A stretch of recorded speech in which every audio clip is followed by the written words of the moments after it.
on va parler d'amour de soi, de respect de soi. Il n'y a pas très longtemps, tout récemment, je crois que d'ailleurs c'était avant-hier, j'ai donné une interview avec Madame Figaro. Et elle m'a posé la question, mais elle me disait, vous parlez souvent de l'amour de soi. Elle me dit pourquoi. Et je lui dis parce que je crois qu'en Occident, surtout, et particulièrement en Occident, les gens ne s'aiment pas. Et c'est un constat que je fais par expérience depuis 35 ans. Parce que quand on anime des stages, on se rend compte que la plus grande difficulté qu'ont les gens n'est pas de donner, mais de recevoir. Alors je leur dis, ça paraît un peu paradoxal parce que vous semblez être à l'aise avec le fait de donner, mais vous avez du mal de recevoir. Donc comment est-ce que vous pouvez donner si vous ne concevez pas de recevoir? Et c'est quelque chose qui est fondamental. Et d'ailleurs, je dirais le constat est assez facile à faire. Si les gens s'aimaient un peu plus eux-mêmes, je crois qu'on serait dans une société où il y aurait de l'amour, il y aurait de la bienveillance. Et je vois tout le monde se plaint justement que il y a ce manque d'amour, il y a ce manque de bienveillance qui est vraiment très présent. Il y a beaucoup de stress, beaucoup de burn-out, qui est quand même le témoignage d'une société qui ne s'aime pas. Et ça, c'est quelque chose qui est vraiment très important parce que nous sommes la source, dans le sens où c'était Phineas Kimby, un philosophe américain, qui disait notre vie n'est rien d'autre que le reflet de nos propres pensées. C'est une projection. Les bouddhistes disent la même chose d'ailleurs.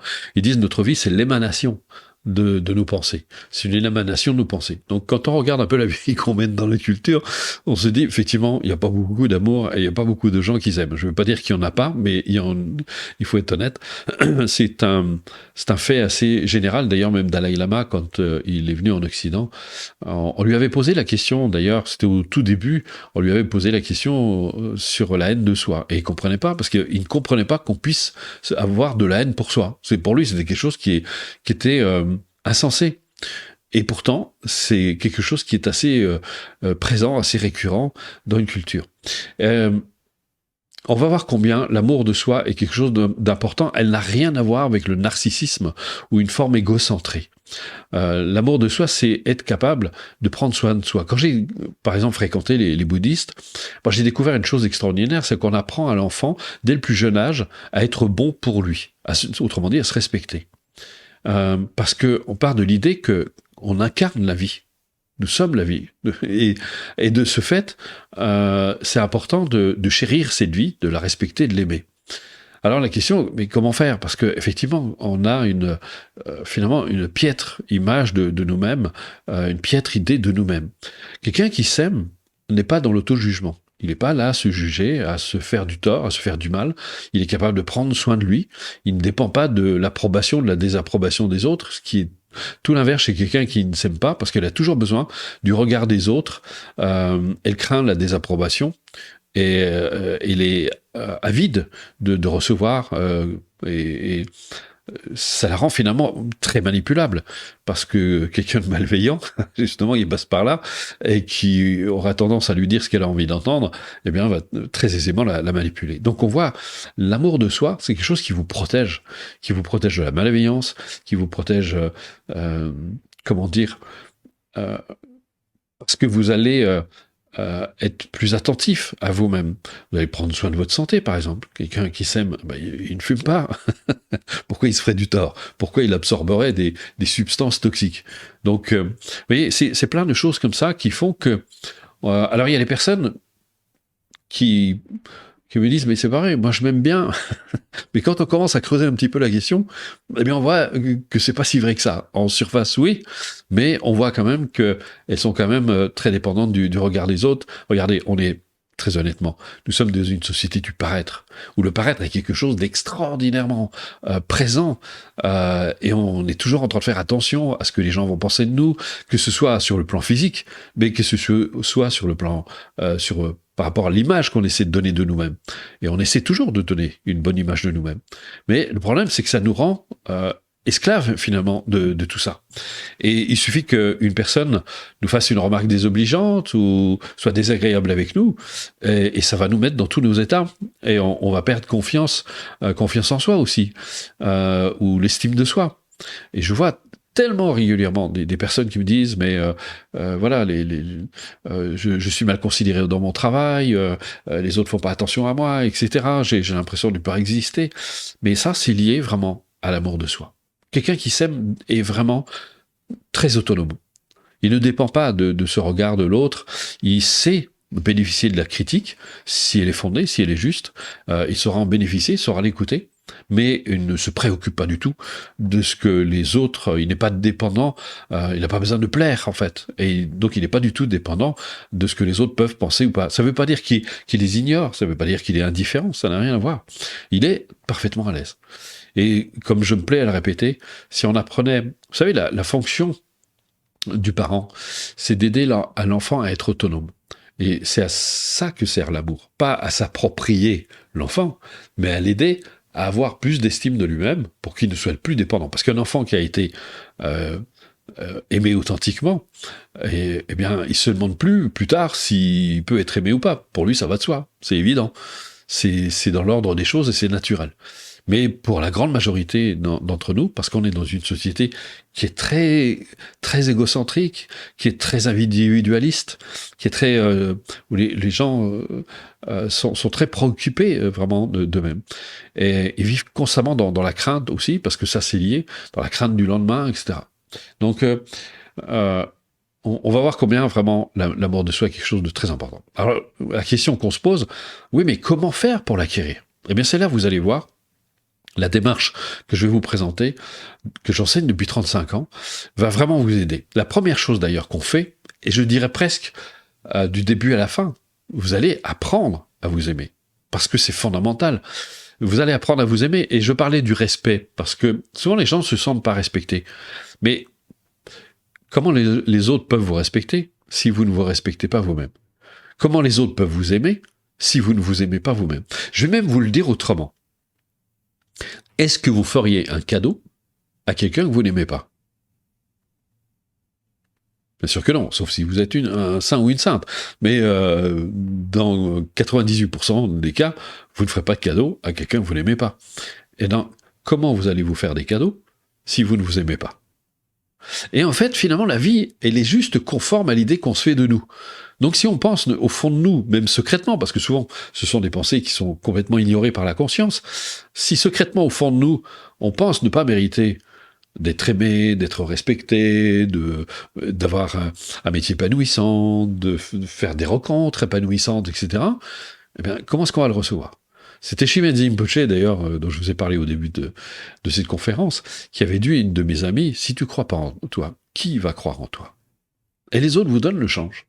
Je vais même vous raconter une petite anecdote. C'était une de mes amies qui est psychologue et qui vient me voir. Moi, j'étais à mon cabinet, j'étais tranquille, et puis elle vient me voir, puis elle me dit, écoute, elle se plaignait parce qu'elle me disait, ça fait plus d'1 an que je brique un poste de responsabilité, je l'obtiens pas, ils me font pas confiance. Mes supérieurs me font pas confiance. Et je lui réponds, mais c'est normal. Sur le coup, elle était un peu fâchée parce qu'elle me dit, non mais t'es avec eux ou est-ce que tu peux m'aider? Alors je lui dis, mais tu comprends pas. Je lui dis, c'est comme si tu te promenais avec un panneau au-dessus de ta tête et que tu leur dis, surtout, ne me faites pas confiance, parce que moi-même, je ne me fais pas confiance. Je suis la première personne à ne pas me faire confiance. Et là, j'ai vu son regard s'illuminer. Elle s'est rendue compte à quel point le rapport qu'elle entretenait avec elle-même avait un impact sur les autres. Parce que si elle n'a pas confiance en elle, essayez d'imaginer, vous êtes employeur, vous recevez une personne, elle doute d'elle-même, elle doute de ses capacités, vous allez l'embaucher. Vous avez besoin de quelqu'un qui a confiance en elle, pas seulement qui a des compétences, mais qui est capable de les appliquer aussi. C'est pas une question d'aimer ou de pas aimer la personne, c'est que vous avez un besoin, et il faut que vous puissiez y répondre. Et donc, si vous avez en face une personne qui n'a pas du tout confiance, ça va être très difficile, parce que vous allez lui dire, mais comment elle va faire pour appliquer dans son métier? Donc, ça, c'est quelque chose qui est très important. Et donc, vous voyez que finalement, inconsciemment, vous vous faites des cadeaux, ou au contraire, vous vous interdisez de recevoir des cadeaux.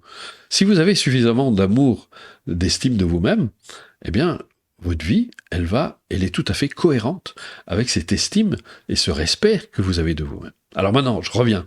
Comment est-ce qu'on a acquérir ça? Comment est-ce qu'on le cultive?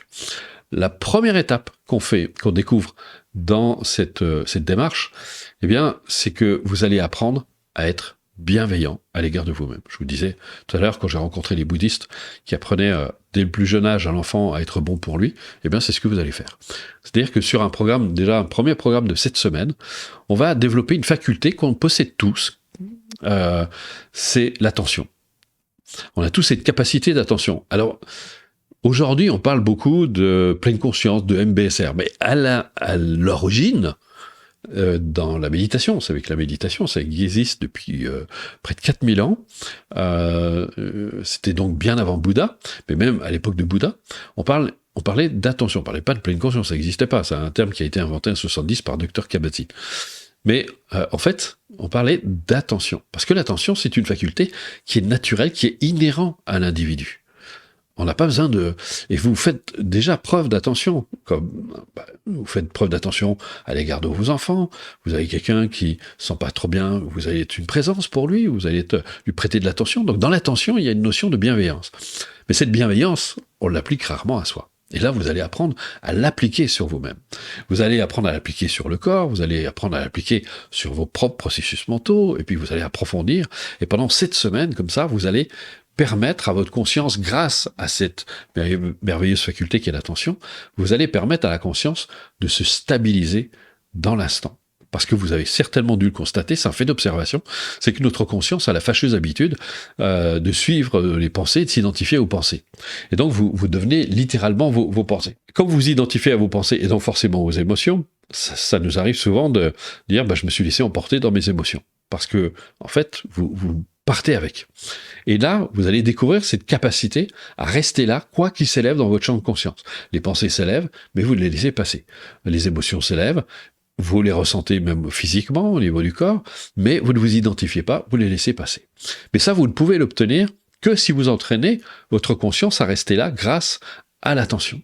Et ça va avoir de très nombreux effets. Maintenant, on sait, grâce à la science, maintenant, les effets puissants de la méditation, aussi bien sur le corps que sur le mental, sur la santé aussi. Sur la santé, c'est un adjuvant thérapeutique de très très grande valeur. Et au niveau psychique, ça entraîne beaucoup plus de calme, une plus grande stabilité émotionnelle. Ça a des effets sur le sommeil, sur la santé. On voit par exemple au bout de 3 semaines de pratique, vous avez une augmentation de 30% des anticorps. Donc c'est assez considérable. Et on voit, il y a toute une chaîne de réactions physiologiques extrêmement positives qui se produisent au niveau de votre corps et qui participent à sa santé. Mais le plus important, c'est que cette attention, comme vous allez vous la prêter à vous-même, vous allez avoir cette attitude bienveillante. C'est Pema Chodron, une sage tibétaine, qui disait « La méditation, c'est entrer en amitié avec soi-même. » Et en fait, vous allez devenir un ami pour vous. Et ça va s'acquérir. Et comment est-ce qu'on fait pour devenir ami ? On passe du temps ensemble. Si vous voulez connaître quelqu'un, si vous voulez devenir ami, c'est à force de passer du temps avec, vous allez commencer à mieux vous connaître, à vous apprécier, ou au contraire, vous allez dire, celui-là, je m'éloigne. Mais le problème, c'est que la personne avec qui vous allez passer le plus de temps, c'est vous. En fait, vous allez passer du temps tout le temps avec vous. Vous êtes 24 heures sur 24 avec vous, et jusqu'à votre mort. Donc, si vous ne vous aimez pas, c'est pas terrible. Alors que là, au contraire, bien vous allez passer du temps. C'est-à-dire que vous allez amener de la conscience sur vous-même, que ce soit sur vos processus physiques, mentaux, etc. Alors, je ne vais pas entrer dans le détail. Vous verrez, on a même une capacité extraordinaire. Ça, c'est dès le premier niveau. On a une capacité extraordinaire. En fait, la conscience a une capacité extraordinaire de s'élargir à la fois dans le temps et dans l'espace. Et ça vous confère un recul, un détachement par rapport aux circonstances. C'est extraordinaire. Ça vous permet de vous voir avec un peu plus de hauteur et de mieux apprécier ce que vous vivez. Donc, vous allez développer cette bienveillance à l'égard de vous-même. Et comme votre rapport avec vous-même va commencer à changer, eh bien vous allez voir qu'à l'extérieur, il y a beaucoup de choses qui vont changer.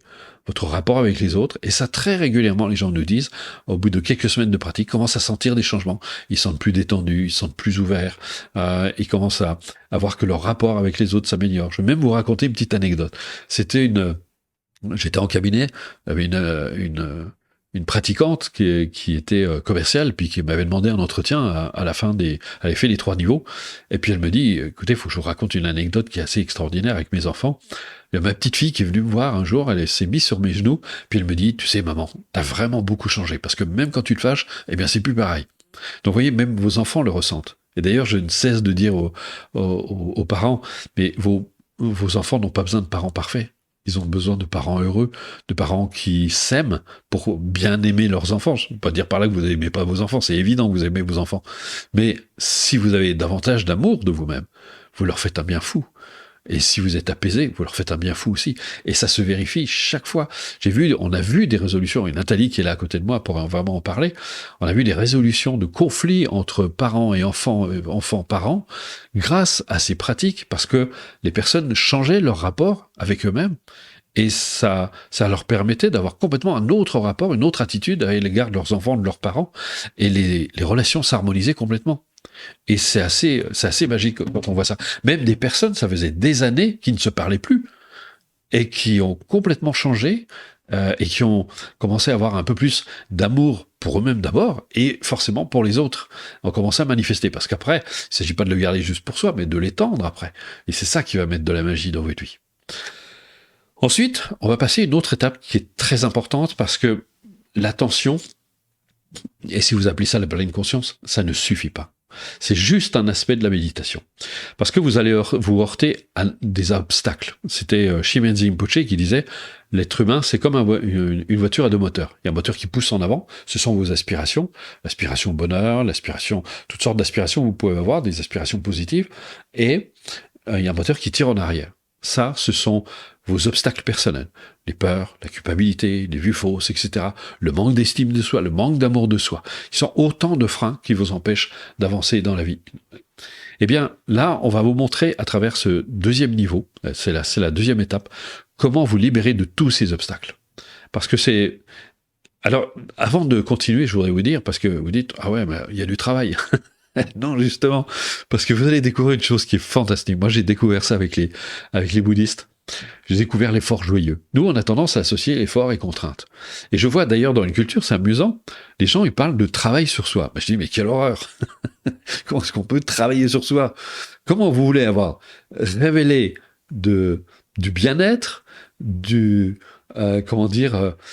vie plus épanouissante si vous travaillez encore. Déjà, on travaille toute la journée, en plus, il faut travailler sur soi. Là, c'est tout dans le plaisir. Ça s'appuie sur ce qu'on appelle la pédagogie active. Vous allez pratiquer avec plaisir, avec joie, et ça va entraîner du plaisir dans votre vie. Ça va entraîner du plaisir dans la pratique, et ça va rayonner tout autour de vous. Et là aussi, Nathalie, parce qu'elle est à côté de moi, non, je la prends à témoin, mais elle pourrait vous en parler aussi, parce qu'elle a découvert la démarche, ça fait combien de temps maintenant? Ça fait 7 ans, hein? Oui, 7 ans. Ouais, 7 ans. Donc elle a pratiqué, elle la pratique encore aujourd'hui, mais est-ce que tu as le sentiment de faire un effort Ah non, pas du tout. Voilà. Non, pas du tout. C'est un vrai moment de plaisir. Non, non, ouais, de détente et de plaisir. Ouais. Donc tout se fait dans le plaisir. Ça, c'est très important. Parce que on a des personnes qui disent « Ah oui, mais vous vous rendez compte, il faut pratiquer. » Ben oui, mais en fait, si vous avez 20 minutes de plaisir à vous accorder dans la journée, alors cette démarche, elle est vraiment faite pour vous. Et c'est très ludique. C'est très ludique, vous n'arrêtez pas d'apprendre. Donc là, vous allez découvrir ce 2e niveau, quelque chose d'assez exaltant, parce qu'on découvre tous les rouages, tous les mécanismes de l'esprit. Vous allez voir comment vous pouvez prendre très aisément de la distance par rapport à vous-même, par rapport à vos émotions. Par exemple, un jour, vous vous êtes laissé emporter, vous avez des mots malheureux, etc. Qu'est-ce qui se passe souvent? Eh bien, on va se juger, on va se faire du tort. Première chose, c'est justement d'avoir cette attitude amicale à l'égard de soi, de prendre de la hauteur, déjà pour dédramatiser. Bien sûr, il ne s'agit pas d'approuver ce qu'on a fait, mais se fustiger, ça ne servira à rien. Mais c'est vraiment de prendre de la hauteur par rapport à ses réactions, par rapport à ses émotions. Et ça, c'est un réflexe que vous allez développer qui fait que même plus tard, quand vous allez vous sentir vous embarquer dans une émotion, vous allez non, je vais pas par là. Vous allez désamorcer tout de suite. Et ça, c'est assez extraordinaire. La culpabilité. Ça, c'est un fléau. J'ai même donné des conférences là-dessus parce que c'est un véritable poison qui génère angoisse, anxiété, mépris de soi justement, doute de soi, et j'en passe, j'ai fait tout un chapitre là-dessus, et d'ailleurs il y a un cours entièrement consacré à ça pour vous aider à vous libérer de la culpabilité, parce que s'il y a une chose qui vous empêche de vous aimer, eh bien c'est bien la culpabilité. Parce qu'au fond de vous, vous pensez ne pas mériter d'être aimé, vous pensez ne pas mériter de vous accorder de bonnes choses dans la vie. Et donc ça, il faut pouvoir le neutraliser. Et là, il y a tout un cours qui est consacré à ça. On vous montre aussi comment révéler comment dire, vous avez tous, parce que c'est inhérent à la nature de l'esprit, c'est inhérent à votre nature, vous avez des qualités humaines, des ressources, des potentiels qui sont là. Eh bien, il s'agit de mettre un peu plus de conscience dessus pour leur permettre de se révéler. Et vous allez apprendre à neutraliser tout ce que vous considérez comme négatif en vous, en posant un regard très différent. Il ne s'agit pas de se juger, de se mésestimer, parce que la pire des choses à faire pour se débarrasser de sa négativité, c'est de la combattre. C'est au contraire de poser un regard bienveillant. Par exemple, vous avez tendance à la colère. Eh bien, la pratique dont je vous parle va vous aider à prendre de la hauteur et vous allez découvrir que finalement, grâce à la bienveillance, vous allez voir que finalement derrière cette colère se cache par exemple de la peur ou de la tristesse. Et donc ça va vous aider à désamorcer cette tendance à la colère. Et ça va être vrai pour toutes vos tendances négatives. C'est d'ailleurs un philosophe qui disait une qualité, c'est un défaut qui sait se rendre utile. Donc vous allez découvrir tout ça. Vous allez découvrir comment mobiliser vos énergies pour favoriser la réalisation d'un objectif. Vous allez apprendre à utiliser votre créativité pour résoudre des difficultés. On va vous montrer exactement comment faire. On va vous montrer comment stimuler. Justement, vous avez besoin de renforcer une tendance. Je ne sais pas... d'avoir un peu plus d'énergie, vous avez besoin d'un peu plus d'allant, vous manquez de confiance en vous, bien vous allez pouvoir stimuler ça, on va vous montrer comment faire. Et d'ailleurs, concernant la confiance en soi, il y a tout un cours entièrement consacré à la confiance en soi, parce que la confiance en soi, c'est le pilier de la réussite d'une vie. Sans la confiance en soi, c'est très difficile de réussir quoi que ce soit. Enfin, je dirais même c'est un échec assuré, parce que comment est-ce que vous pouvez réaliser des projets si vous doutez de votre capacité à les mener à bien? Comment vous voulez avoir des relations épanouissantes avec les autres si vous doutez de vous-même et de ce que vous pouvez apporter dans cette relation? Donc la confiance en soi, c'est indispensable à la réussite d'une vie à tous les niveaux. Donc c'est vraiment fondamental. Et ça participe à renforcer votre estime de vous-même. On vous montre comment donner plus de puissance à votre motivation, parce que la motivation, c'est le moteur, c'est ce qui vous fait avancer dans l'existence. Si vous avez un moteur faible, ben vous avez du mal à monter la pente, mais c'est pareil, si vous avez une motivation faible, la réussite ne dépend pas de la volonté, mais vraiment de la motivation. C'est un moteur qui est très important, qui est très puissant. Et puis ensuite, on va vous montrer les pratiques comme l'équanimité des sentiments, qui est une pratique qui participe très largement à vous libérer de la culpabilité, parce qu'il vous aide à légitimer votre droit au bonheur. Et puis ensuite, on vous montre comment révéler ce que vous êtes par nature, et là on va arriver à un point qui est quelque chose d'extraordinaire, qui est fondamental, ce que nous sommes par nature, parce que c'est là que se logent tous nos potentiels innés. Et moi, très jeune, je me suis posé des questions, mais qui suis-je ? Que sommes-nous par nature? Et c'est une question qu'on se pose fondamentalement. Après, on l'oublie parce qu'on est pris par les impératifs. Et c'est dommage, parce que c'est cette question qui peut nous amener à révéler tout notre potentiel. Et ça, c'est très largement abordé dans le 3e volet. On va vous montrer comment il y a toute une démarche de réfutation qui vous permet de libérer, tout ce que vous n'êtes pas, en fait. Et parce que nous, on accorde beaucoup d'importance à nos pensées et nos émotions, parce qu'on pense être nos pensées et nos émotions. Mais en réalité, c'est faux. Les pensées, c'est comme des nuages qui passent dans le ciel, et il y a le bleu du ciel qui est derrière. Nous, on est le bleu du ciel. Les nuages, ce sont nos pensées, nos émotions qui changent sans cesse. D'ailleurs, je vais vous faire une petite démonstration. Prenez une pensée qui s'élève à votre conscience. Prenez n'importe quelle pensée. Vous voyez, cette pensée, elle s'élève à la conscience, puis au bout d'un moment, elle disparaît, elle est remplacée par une autre pensée. Donc, si vous étiez vos pensées, vous devriez disparaître de vos pensées, mais pourtant, vous n'avez pas ce sentiment. Vous n'avez pas ce sentiment qu'une fois que la pensée a disparu, que vous n'êtes plus là. Et c'est là où on peut s'interroger sur le fameux Descartes qui dit « je pense donc je suis ». Mais, et ça vous arrive même, parfois, par exemple, vous avez été abasourdi pendant un moment, vous n'avez plus de pensée, vous êtes interloqué. Il y a une espèce de vide de pensée. Pourtant, vous êtes toujours là. Ce que vous êtes, fondamentalement, est toujours là, n'a pas disparu. Et ça nous arrive d'avoir aussi, par exemple, pour les gens qui pratiquent la méditation, dans des calmes très profonds, on peut avoir momentanément une absence de pensée. Et pourtant, vous êtes toujours là. Donc, on ne peut pas dire que je suis mes pensées, puisque mes pensées, elles changent sans arrêt, elles se transforment sans arrêt, elles se modifient. Vous ne pensez plus de la même façon quand vous aviez, je ne sais pas, 6 ans, à 15 ans, à 20 ans, etc. Donc, mais ce que vous êtes fondamentalement, lui, il est toujours là. Et oui, c'est la démonstration éloquente que, en fait, nous ne sommes pas nos pensées. Nous ne sommes pas le corps non plus, parce que le corps, il change sans arrêt. Vous savez que c'est très intéressant, la science a démontré que au bout de 7 ans, il n'y a plus un seul des atomes qui constituaient votre corps. En 7 ans, vous changez de corps tous les 7 ans. Et en fait, qu'est-ce qui maintient le corps dans cet état? Mais c'est les informations qui sont véhiculées par nos cellules. Et, euh, et c'est là où c'est intéressant. Le corps change. Donc je ne suis pas le corps. En plus, il vieillit, il se transforme, un jour vous allez mourir. Donc il y a ces questions fondamentales. Et c'est dommage, on est dans une culture qui a très très peur, qui a très peur de la mort. J'ai d'ailleurs donné beaucoup de conférences, il y a pas très longtemps, j'ai donné une interview sur la mort. C'est un sujet qui est très tabou dans les cultures, alors que quand au contraire on l'aborde avec confiance, eh bien on découvre que c'est un révélateur extraordinaire qui nous permet de révéler tout notre potentiel. Mais découvrir ce que nous sommes, c'est quelque chose d'extraordinaire parce que c'est ce qui donne le sens à sa vie, un sens profond. Donc vous allez découvrir aussi l'amour, la compassion, mais rien à voir avec l'amour-attachement qui crée beaucoup de souffrance, mais cet amour bienveillant à l'égard de vous-même, à l'égard des autres, et qui va donner des couleurs à votre vie, qui va donner une richesse et une profondeur à votre vie extraordinaire que vous ne pourrez pas obtenir autrement. Donc voilà, ça c'est toute la démarche qui peut vous apporter vraiment cet amour de vous-même, cette estime de vous-même, et qui va rayonner tout autour de vous. Voilà, maintenant je vais m'arrêter, je vous dirai comment vous pouvez faire pour suivre cette démarche si ça vous intéresse. Maintenant, Nathalie va me donner vos questions. Oui. Il y en a peut-être déjà d'ailleurs. Alors, il y en a quelques-unes, mais ta conférence était super claire, c'était très intéressant. Alors, David, quand je pars me promener pour calmer mon anxiété, est-ce que je prends soin de moi? Oui, bien sûr, tout à fait. Et c'est très très bien, c'est une bonne chose. Le mieux, ça serait encore d'arriver à vous libérer de votre anxiété, mais c'est une très bonne chose, oui. Rose, la confiance en soi s'apprend et s'acquiert au fur et à mesure des échecs. Oui. Et comme le travail sur soi, pareil. Comment faire pour la confiance en soi quand en face on vous l'enlève?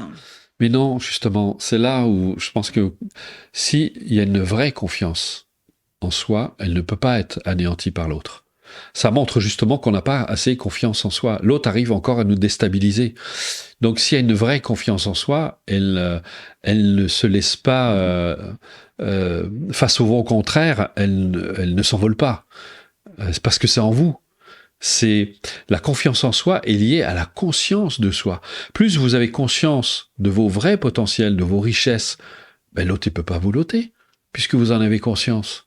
Vous savez, vous avez conscience de votre valeur, vous savez, et donc l'autre ne peut pas vous détrôner.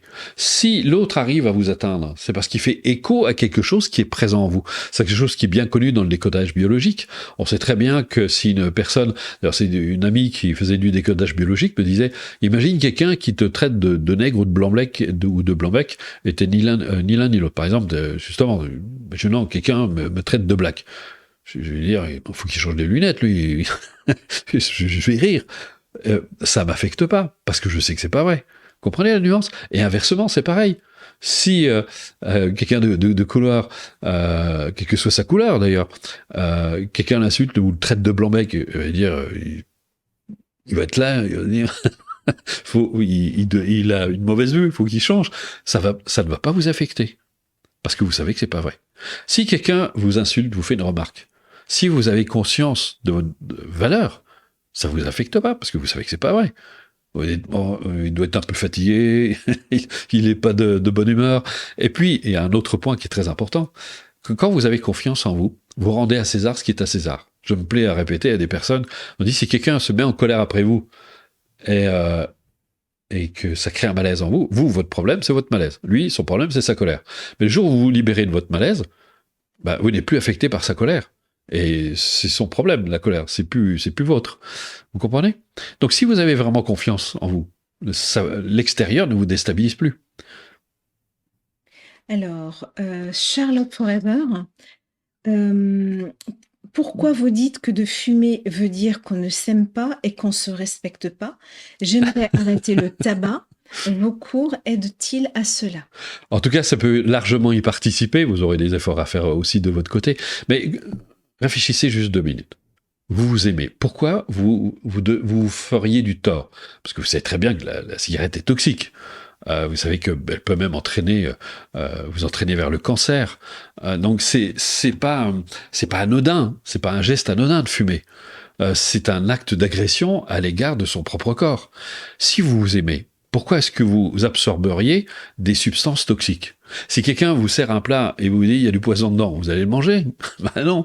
Donc vous respectez, puis en plus vous n'avez pas envie de mourir, ou même simplement une substance qui pourrait vous rendre malade sans vous faire mourir.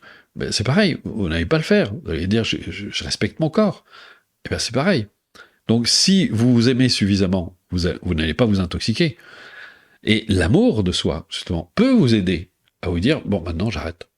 J'arrête de fumer parce que je vais pas continuer à me faire du tort. En plus, ça grève ma santé, ça limite votre énergie. Enfin, vous connaissez, c'est pas à vous que je vais apprendre si vous fumez. Vous connaissez toutes les limites que peut entraîner au niveau du corps, au niveau de la physiologie, au niveau du souffle, au niveau du goût. Enfin, ça a pas mal d'inconvénients quand même. Moi, je viens d'un milieu fumeur. Toute ma famille fumait. C'était de la tabagie. Moi, j'ai souffert de la tabagie passive. J'étais le seul à pas fumer dans la famille, mais c'était absolument épouvantable.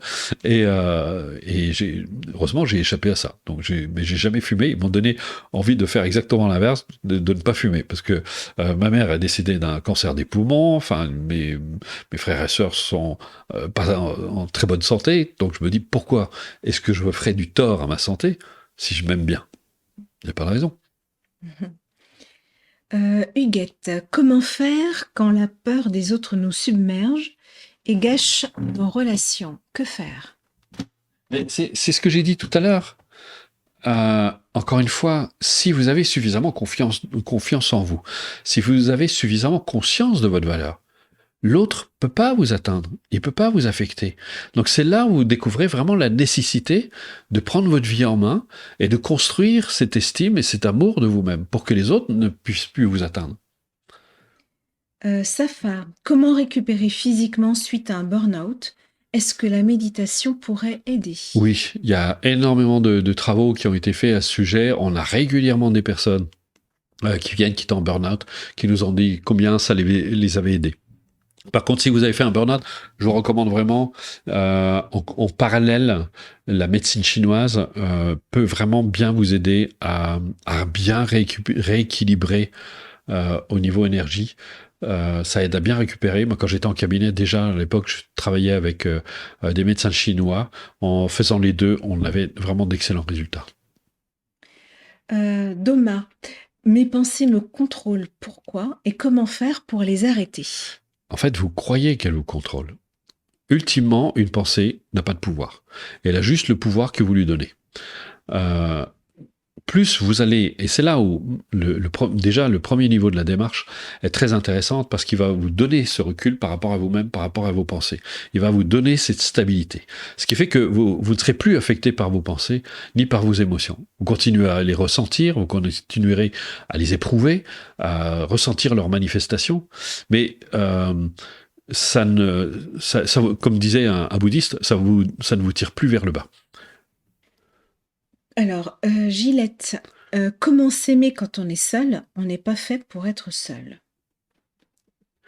Oui et non. C'est-à-dire que je répète souvent aux personnes, avant de rencontrer quelqu'un, vous devriez arriver à cette étape qui est très importante, d'arriver à vous aimer, à vous respecter, avoir de l'amour pour vous. Et là, quand vous arrivez à ce stade, vous pouvez avoir une relation avec quelqu'un parce que vous allez créer ensemble du bonheur. Souvent, nos relations, en fait, on vit nos relations par défaut. C'est-à-dire que c'est sur la base d'un manque d'amour de soi qu'on va chercher à combler ce manque d'amour de soi à travers l'autre.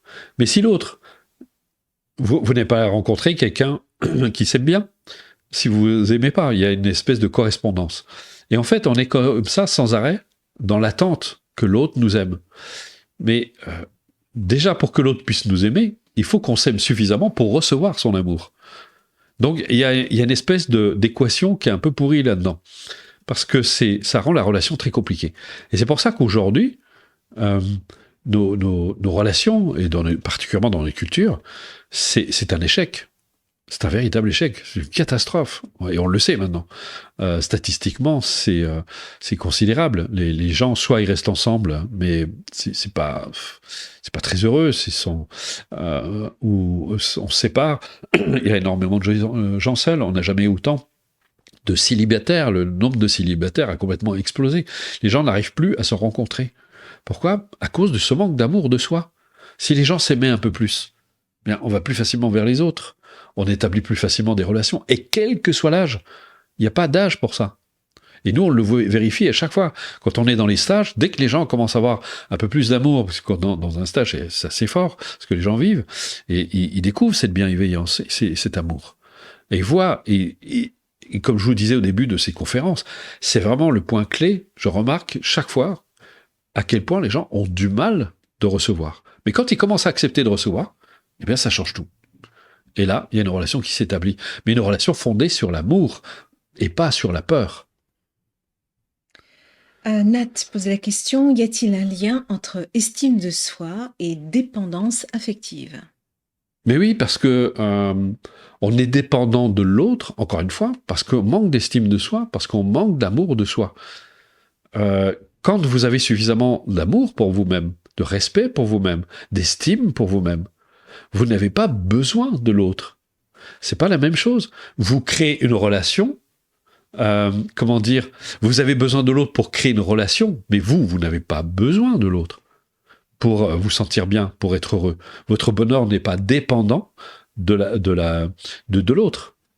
Mais par contre, vous pouvez avoir une relation dans laquelle vous allez être co-créateur de la relation, où on va s'occuper, et ça c'est vraiment les relations matures, chaque personne s'aime suffisamment pour prendre soin de la relation.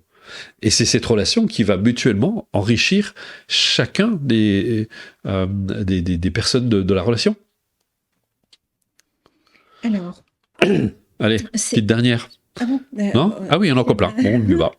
Donc, c'est Anne. Alors, je regroupe deux questions. Anne et Rose. Anne qui dit « Bonsoir, j'ai du mal à vous suivre pour comment travailler l'attention pour l'estime et l'amour de soi-même. Pouvez-vous m'aider ?» Et il y a une Rose qui pose une question qui rejoint celle-là. C'est « Comment apprendre à méditer ? Je ne sais pas faire cela. Je fais de la course dans la nature, mais incapable de méditer. » Oui, ça n'a rien à voir. Alors, je vais répondre très simplement. Tout de suite après la conférence, on va vous laisser essayer la démarche. Vous allez pouvoir expérimenter. Faites la pratique et vous verrez, vous aurez tout de suite votre réponse. Alice, comment à la fois écouter ses émotions et ne pas s'identifier à elles ?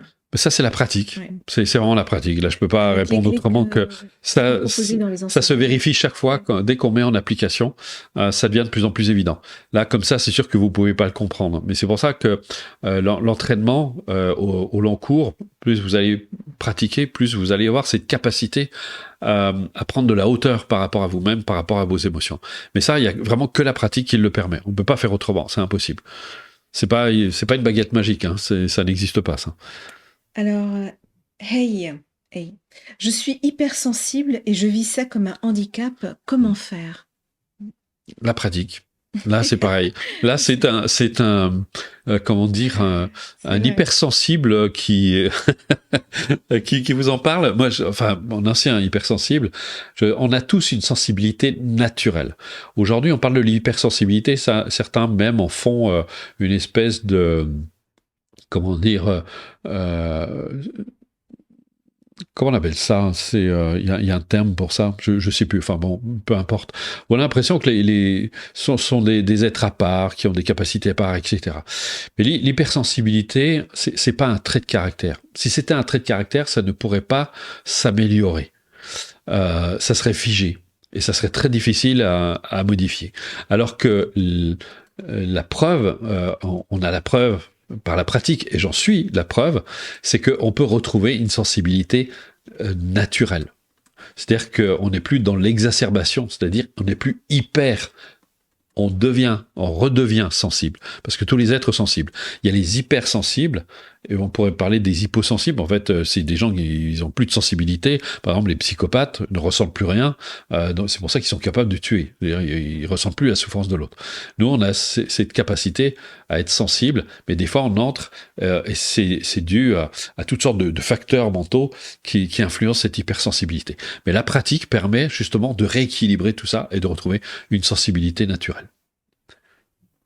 Alors, Christine, comment garder confiance en soi face à une maladie chronique grave? Comment ne pas considérer la maladie comme une punition? Mais non, c'est pas une punition, la maladie. La maladie, c'est une conséquence. C'est la conséquence, comme tous les phénomènes d'ailleurs. Tous les phénomènes, et c'est là où c'est vraiment important d'avoir ça à l'esprit, c'est que tous les phénomènes sont le résultat d'un grand nombre de causes et de conditions. Je prends l'exemple d'un nuage. Je donne souvent d'ailleurs cet exemple. Un nuage, il doit sa manifestation à la conjonction d'un grand nombre de causes et de conditions. C'est-à-dire que c'est pas... donc ça veut dire qu'il n'a pas d'identité solide, immuable. Donc il n'est pas figé, il n'est pas immuable. Donc ça veut dire qu'il est modifiable. La santé, quelle qu'elle soit, même chronique, c'est le résultat d'un grand nombre de causes et de conditions sur lesquelles on peut influer. Et il y a certainement des choses à faire. Alors, je ne connais pas exactement ce que vous vivez, mais aujourd'hui, grâce à la science notamment, il y a énormément de choses qui ont été faites. Et je pense qu'il faudrait, ce qui serait intéressant, c'est de voir votre cas, peut-être là voir dans les maladies chroniques, peut-être avec la médecine chinoise, il faudrait voir ce que vous avez déjà fait, ce que vous avez déjà essayé, etc. Comment vous pouvez améliorer ça. Donc il y a certainement des choses à faire. Donc mais si vous prenez ça comme une punition, c'est sûr que vous n'allez pas chercher plus loin, vous dire qu'est-ce qui existe, qu'est-ce que je peux réellement faire pour améliorer la situation. Donc c'est pas une fatalité. Si vous avez conscience que la maladie, c'est une expression de votre corps s'exprime, c'est une information que vous donne votre corps, c'est pas une punition. Une question un petit peu généraliste. Véronique qui pose la question, quelle est la différence entre l'amour de soi, l'estime de soi et le respect de soi? Mais c'est complètement lié. Les trois sont liés. Vous ne pouvez pas avoir de respect de vous-même si vous n'avez pas d'amour de vous-même. Vous ne pouvez pas avoir d'estime de vous-même si vous n'avez pas d'amour de vous-même. C'est complètement lié. Donc c'est très important de cultiver. Quand vous cultivez l'amour pour vous-même, vous cultivez en même temps l'estime de soi et vous cultivez en même temps le respect de soi. C'est plus vous allez vous aimer, plus vous allez vous respecter et vous allez imposer le respect. Voilà. Maintenant, on va... Alors, ce qui répondra à vos questions, vous allez pouvoir faire l'essai, vous allez pouvoir essayer, et vous allez voir par vous-même. On va mettre à disposition, il y a un exercice, il y a une leçon du niveau 1, il y a un essai du niveau 2, on va vous les laisser essayer, vous avez 24 heures pour les essayer. Donc là, maintenant, je vais vous expliquer comment vous pouvez faire, comment ça va se passer. Vous avez tout un programme. Ça fait, comme je vous dis, ça fait 35 ans que je l'enseigne. Il est largement recommandé par de très nombreux médecins. Aujourd'hui, vous allez voir d'ailleurs le témoignage de Dr Cyril Azif-Thomas qui va en parler. Vous avez sur le site, vous avez pléthore de témoignages vidéo de gens qui ont suivi la démarche. Donc on vous raconte pas d'histoire. Ça fait 35 ans, comme je vous dis, que je transmets ces connaissances. Et quand je vois les vies se transformer, que je vois les gens ne subissent plus leur existence, c'est quand même, ça fait quand même vraiment plaisir. Et je trouve ça extraordinaire. Ça serait dommage vraiment de passer à côté. Alors, je vous explique comment ça va se passer. Si vous êtes intéressé par la démarche, vous recevez une leçon par semaine. Alors, dans chaque leçon, vous recevez une présentation écrite, une présentation audio, parfois deux même, et un exercice pratique. Vous faites l'exercice avec l'enregistrement. Alors dans le premier niveau, exceptionnellement, vous allez vous entraîner à pratiquer sans le support. Donc vous allez être invité. Alors la première leçon du niveau 1 est très très complète, puisqu'en fait il y a même plusieurs audios de préparation. Vous allez voir, c'est très pointu, je dirais même c'est au millimètre. Chaque détail compte, chaque connaissance, vous allez y voir toutes les clés, toutes les connaissances. C'est vraiment très très très complet. Vous faites l'exercice. Et après, vous vous entraînez. Et de semaine en semaine, vous recevez une nouvelle leçon. Il faut savoir que dans les méthodes, pour des raisons pédagogiques, on a fait en sorte que les audios ne se débloquent pas tant que vous n'avez pas écouté le précédent. Donc il faut d'abord écouter le premier audio pour pouvoir écouter le deuxième audio, et ainsi de suite. Et les leçons ne se débloquent que toutes les semaines. Et ça, c'est voulu aussi, pour être sûr que vous avez bien fait votre démarche pendant la semaine, que vous n'avez pas triché, que vous n'êtes pas allé voir plus loin. Et ensuite, vous pratiquez. Vous voyez, et c'est très suivi.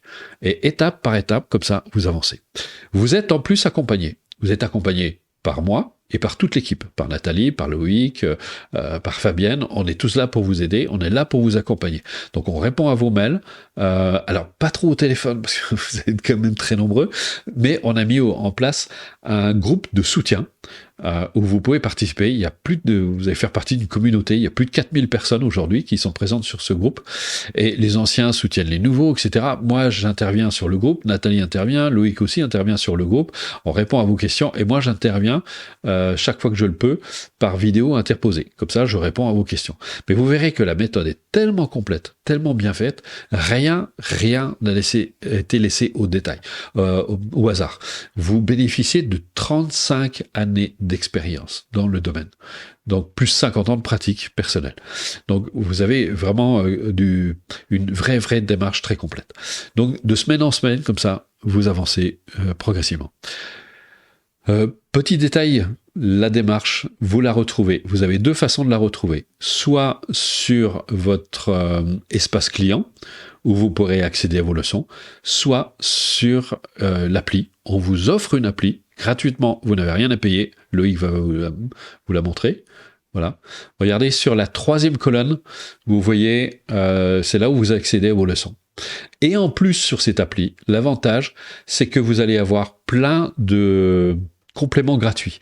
Vous avez les méditations collectives du dimanche matin. Tous les dimanches, je donne des méditations collectives. Les premiers dimanches du mois, elles sont en direct. Les autres, ce sont des replays, des rediffusions. Mais vous verrez, c'est très complémentaire à la démarche. Ça enrichit, ça vous soutient dans votre démarche.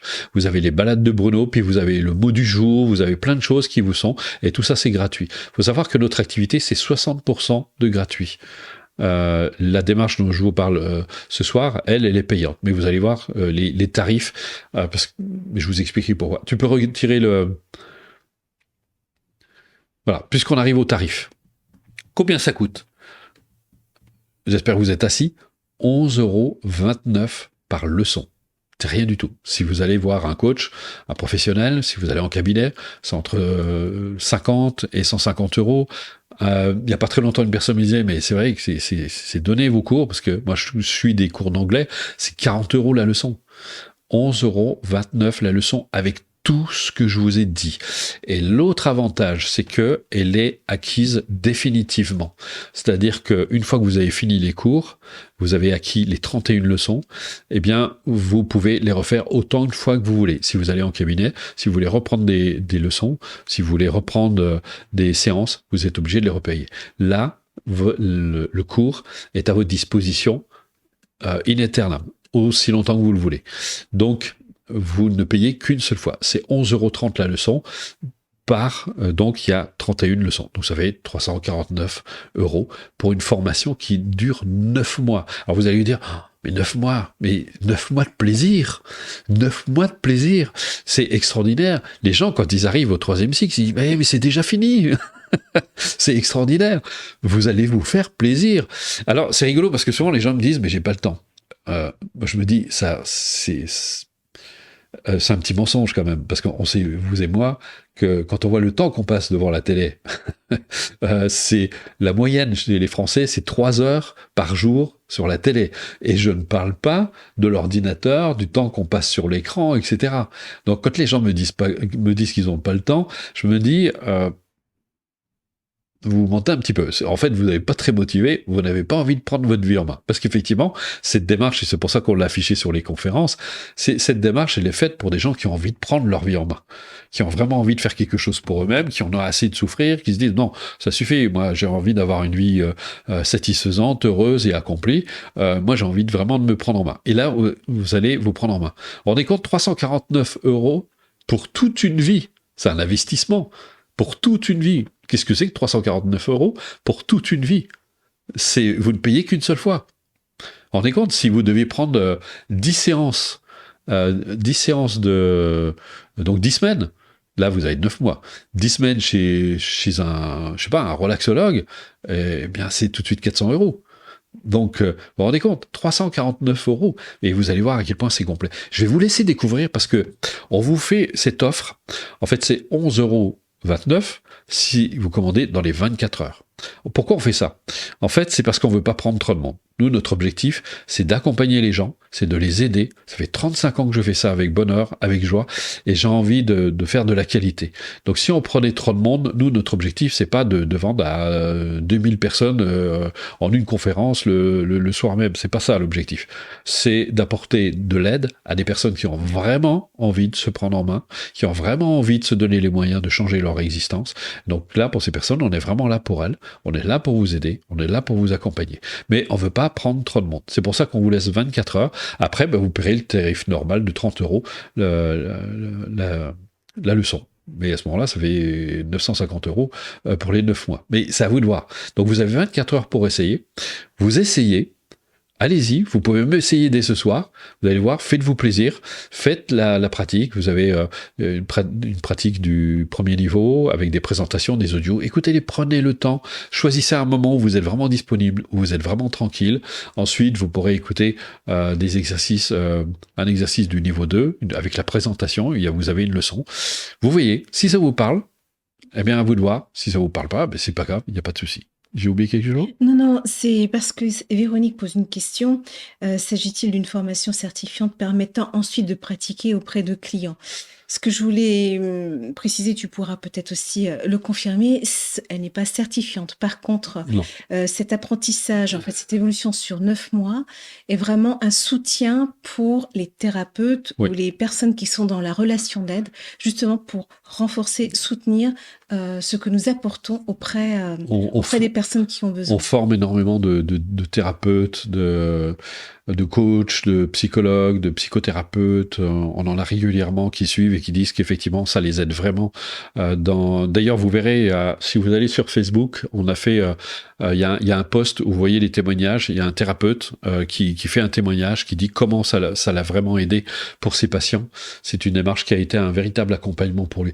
J'ai pas voulu faire de certification parce que c'est une démarche personnelle, c'est une prise en main de sa vie, une prise en charge de soi-même par soi-même. Et puis bon, ça c'est un peu le truc de l'occidental. Si c'est certifiant, c'est bon. Non, moi je fais plein de formations certifiantes qui valaient pas forcément grand-chose. Donc je crois qu'il faut. Moi je suis assez. Je suis un peu ici de cette tradition, comme j'ai fréquenté de nombreux sages. Vous savez, jamais un sage va vous dire, je vais vous donner un certificat, il va éclater de rire si vous dites ça. Et là, vous avez une vraie démarche avec tous les fondamentaux qui sont développés dedans. Vous avez une richesse extraordinaire. C'est pas seulement de moi, c'est tous les sages que j'ai rencontrés qui sont derrière moi, en fait. Vous recevez toutes ces connaissances, toute cette sagesse millénaire à travers ces cours, et vous allez voir, c'est un vrai cadeau que vous allez vous faire. Et d'ailleurs, j'ai envie de vous dire, ça c'est encore aussi une autre façon de le dire, mais si vous vous aimez, eh bien vous allez vous faire un beau cadeau. Oui, je voulais juste ajouter que moi, en tant que coach de vie, le fait d'avoir suivi les cours et les enseignements de Bruno m'a vraiment permis d'avoir une relation différente aussi avec les personnes qui me font confiance. Voilà. Et puis, Bruno, il y a aussi les bonus. Ah mais oui, mais ça vous allez les découvrir. Vous allez avoir, regardez, si vous commandez sous 24 heures, vous avez 5 jours de stage en vidéo qui vous sont offerts. C'est simplement un cadeau. Ça vaut normalement 150 €. Ça vous est offert en plus. Donc vous avez 5 jours avec des pratiques, vous avez des pratiques, des enseignements. C'est très riche. Vous aurez l'impression d'être dans le stage. Vous avez un atelier vidéo sur la confiance en soi. C'est 9 vidéos de 1 heure. D'ailleurs, c'est écrit, je vais pas vous relire ce qui est dessus. C'est très riche, c'est très complet. Et vous avez en plus le CD du mois. Le CD du mois, ça c'est un vrai cadeau, c'est un super complément à vos cours. Vous recevez tous les mois des extraits d'enseignements qui ont été donnés dans les stages ou dans des séminaires que j'ai donnés. Vous allez voir, c'est extraordinairement riche et ça complète vraiment très avantageusement. Ça, c'est si vous commandez sous les 24 heures, dans les 24 heures qui suivent cette conférence.